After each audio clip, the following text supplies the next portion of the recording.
Hello दोस्तों, कैसे हो आप लोग। उम्मीद है सब अच्छे होंगे, सब बढ़िया होंगे और आप लोग अपनी जो प्रिपरेशन है वो भी अच्छे तरीके से कर रहे होंगे। आप लोगों ने एक आरटीआई देखी होगी। उस आरटीआई के अंदर दिल्ली पुलिस कांस्टेबल की जो पोस्ट बता रखी है वो 2500 बता रखी है कि जो खाली पद हैं वो फिलहाल डिपार्टमेंट के अंदर 2500 है। ठीक है। हेड कांस्टेबल मिनिस्टर के 350 के आसपास पद दिखा रखे हैं। एमटीएस के 950 पद दिखा रखे हैं। ठीक है। और ड्राइवर्स के भी 600 से 700 जो पोस्ट है वो दिखा रखी है। तो इस चीज में कितनी सच्चाई है उसी के ऊपर बात करेंगे। तो पहले तो सबसे पहले आप लोगों को इनका जो काम है मैं वो समझा देता हूँ। जैसे AWOTP होता है ना, उनकी जो लास्ट वैकेंसी आई थी वो 2012 के अंदर आई थी। अब 2022-23 के अंदर वो कंप्लीट हुई थी। ठीक है। और अभी उनका जो काम है वो चला हुआ है। ठीक है, एज एन वायरलेस ऑपरेटर। ठीक है। तो AWOTP का काम क्या होता है वो मैं आप लोगों को थोड़ा सा समझा देता हूँ। जैसे इनका काम होता है वायरलेस सेट के ऊपर कमांड लेना और कमांड आगे फॉरवर्ड करना। ठीक है। कि कोई भी आपकी कमांड आती है, जो भी कम्युनिकेशन होती है उसके अंदर कोई भी कमांड आती है तो उस चीज को रिसीव करते हैं। ठीक है। और आगे किस अफसर को देना है या कहाँ तक वो जो मैसेज हो पहुंचाना है वो वायरलेस सेट के द्वारा ही ऑपरेट किया जाता है। तो उसी के ऊपर वो सारे सारे ऑपरेट करते हैं। और हेड कांस्टेबल की ये वैकेंसी होती है, लेवल 4 की वैकेंसी होती है। ठीक है। तो इनकी जरूरत कहाँ कहाँ पड़ती है, जैसे हमारा CPCR है जहां पर हम 100 नंबर भी कॉल करते हैं तो सबसे पहले जो कॉल रिसीव करता है वो AWOTP ही होता है। ठीक है। वो आगे टाइप करके उस कॉल को, जो भी कॉलर बता रहा होता है, ठीक है, उसको आगे फॉरवर्ड कर देते हैं कि किस एरिया में ये कॉल है वो जानी चाहिए, ताकि जो एक्शन है, ठीक है, टाइमली एक्शन है वो लिया जा सके। ठीक है। दूसरी चीज, मान लो कोई भी डिस्ट्रिक्ट के ऑफिस हो गया, हेडक्वार्टर होंगे, उनके अंदर भी जो वायरलेस ऑपरेटर है वो बैठा रहता है। ठीक है। उनकी जो अलग अलग शिफ्ट में उनका जो काम है वो चलता रहता है। मतलब मेनली वायरलेस सेट के ऊपर ही कमांड रिसीव करना और आगे कमांड फॉरवर्ड करना, कोई भी मैसेज वगैरह या कोई भी ऑर्डर वगैरह है वो सर्कुलेट करना। ठीक है। तो कम्युनिकेशन के अंदर ही इनका काम होता है। तो इतनी ज्यादा डिमांड नहीं रहती इनकी, क्योंकि इतने ज्यादा ये तो है नहीं कि मान लो कहीं फील्ड में भेजना पड़ जाए, फील्ड में ही काम नहीं करते। ये ऑफिस का ही वर्क रहता है। तो ऑफिस में जो लिमिटेड जगह है वहीं पर ये काम करते हैं। ठीक है। तो पहले क्या हो जाता था कि जो एग्जीक्यूटिव वाले हैं वो वहां पे फिट हो जाते थे, वो उनका काम देख लेते थे, कर लेते। लेकिन अब कुछ सालों से ऐसा माना गया है कि इस पे जो प्रोफेशनल स्किल वाले बंदे ही हैं वही काम करेंगे। तो इसलिए इनकी जो डिमांड है वो बढ़ी, इसलिए अब इतनी जल्दी ये वैकेंसी है वो देखने को मिलेगी। तो तकरीबन हम ये मान सकते हैं कि AWOTPO की भी 450-500 वैकेंसी है वो आ सकती है। सेम आपकी हेड कांस्टेबल की होती है, मिनिस्ट्री वाली।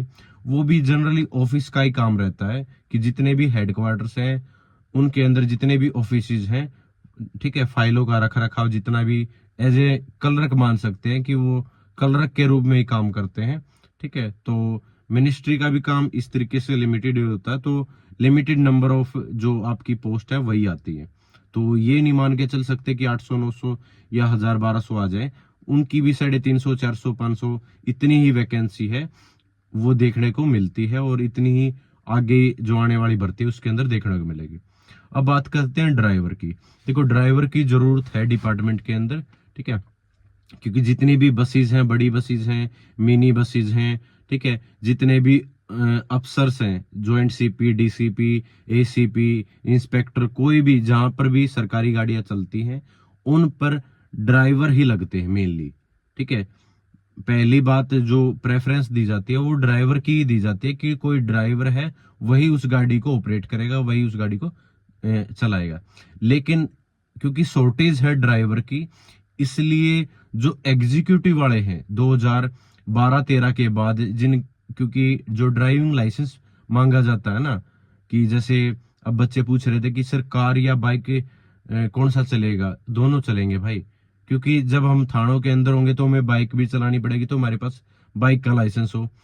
अगर उनको जरूरत पड़ी तो हमसे वो गाड़ियां भी चलवाएंगे, हम मना नहीं कर सकते क्योंकि हमने लाइसेंस जमा करवा रखा वहां पर। तो इसलिए वो मैंडेटरी कर रखा है कि आपके पास बाइक और गाड़ी दोनों का लाइसेंस होना चाहिए। तो जितने भी जैसे हैवी लाइसेंस ड्राइवर के अंदर होता है, कि जो जैसे बसेज वगैरह वो एग्जीक्यूटिव वाले नहीं चलाएंगे। ठीक है। जो भी हैवी लाइसेंस के अंदर जो चीजें चलाई जाती हैं, जो भी ट्रक हैं, बसेज हैं, वो नहीं चलाएंगे। ठीक है। हाँ, गाड़ियां हैं उनको चला सकता है एग्जीक्यूटिव वाला, लेकिन अब जैसे जैसे उनकी पूर्ति होती जा रही है ड्राइवर्स की, तो जो एग्जीक्यूटिव वाले जहां पर लग रहे हैं उनकी जगह ड्राइवर ही उन चीजों को ऑपरेट कर रहे हैं, उन गाड़ियों को चला रहे हैं। ठीक है। जैसे पीसीआर की जितनी भी गाड़ी होगी, हेडक्वार्टर के अंदर जितनी गाड़ियां होंगी, ठीक है, थानों के अंदर जितनी भी सरकारी गाड़ियां होंगी, उनका जो ऑपरेट करने का काम, उनको चलाने का काम ड्राइवर का ही है। ड्राइवर इसलिए ही भर्ती किए जाते हैं, तो उनकी डिमांड है। ठीक है। और फिलहाल ज्यादा ही है, इसलिए हम उम्मीद कर सकते हैं कि 1200 से 1400 के आसपास जो ड्राइवर की वैकेंसी है वो देखने को मिल सकती है। ठीक है। अब बात करते हैं दिल्ली पुलिस कांस्टेबल एग्जीक्यूटिव की। देखो, एग्जीक्यूटिव के लिए मैं बता देता हूँ कि आपको यूनिट समझा देता हूँ कि कितनी तरह की यूनिट है।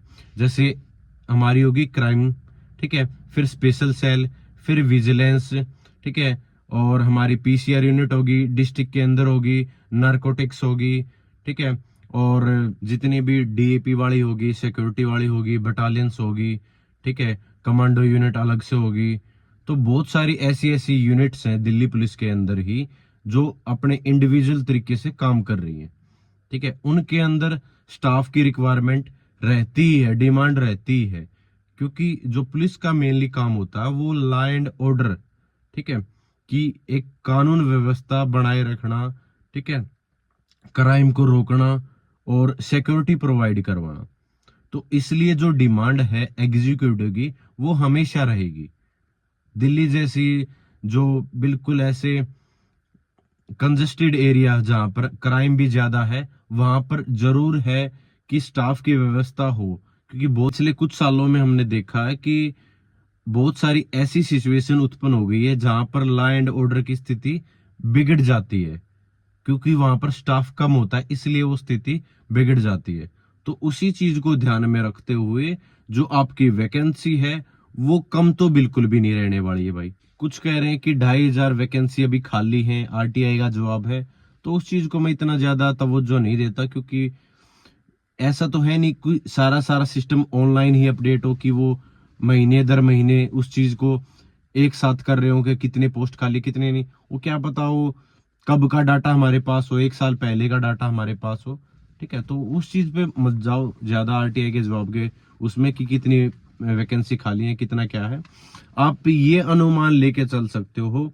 देखो, 7000 जो पिछली वैकेंसी आई थी वो काफी ज्यादा आई थी, वो पहली बार मतलब इतनी बड़ी वैकेंसी देखने को मिलेगी थी। ठीक है। और जो हमारी वाली 2022 की वैकेंसी थी उसमें 4800 के आसपास वैकेंसी थी, शायद 5500 के आसपास। ठीक है। तो मेरा हिसाब किताब इतना ही है कि 5700-5800 के आसपास आपकी जो वैकेंसी है वो जरूर देखने को मिलेगी, क्योंकि डिमांड रहती है एग्जीक्यूटिव कांस्टेबल की।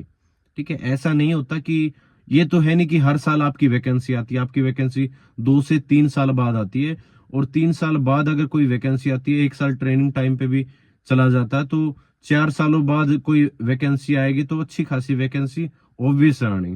ठीक है। अभी जो स्टाफ है दिल्ली पुलिस का वो 85,000 90,000 के समथिंग है। ठीक है। तो ऐसा नहीं है कि स्टाफ काफी है, स्टाफ की शॉर्टेज है वो हमेशा रहती है, और स्पेशली डिस्ट्रिक्ट के अंदर तो बिल्कुल रहती है।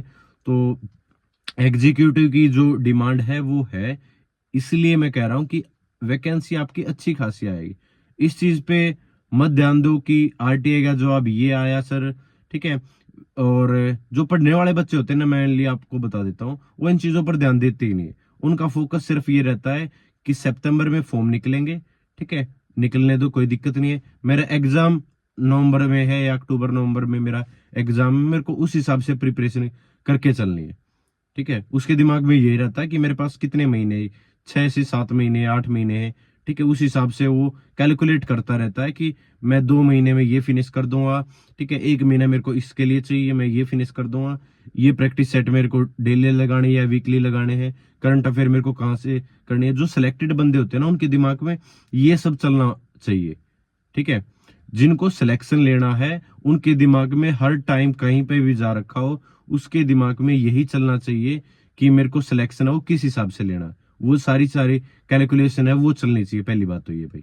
ठीक है। आप अपनी प्रिपरेशन पे ध्यान दो, इन चीजों पे मत ध्यान दो कि 1200 1500 कितनी आएंगी। आपके नोटिफिकेशन आ चुका है, वैकेंसी आपको 100% देखने को मिलेगी, इसमें कोई दो राय नहीं।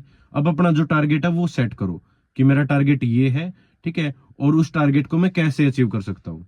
अभी से ये मत रिलैक्स मत हो जाना कि मेरे तो लास्ट टाइम सर 75 थे, अब की बार भी लाओ। भाई कंपटीशन बदल जाता, चेंज हो जाता है, ठीक है, जो एग्जाम है वो भी चेंज होगा, क्या पता किस तरीके से क्वेश्चन है वो पूछ लिए जाए।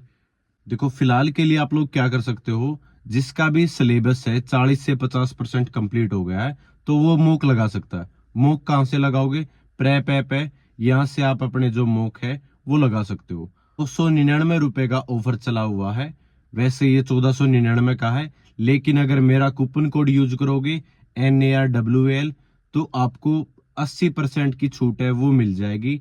आप हर तरह के जो टेस्ट है वो दे सकते हो, चाहे रेलवे का हो, SSC का हो या दिल्ली पुलिस का हो, ठीक है।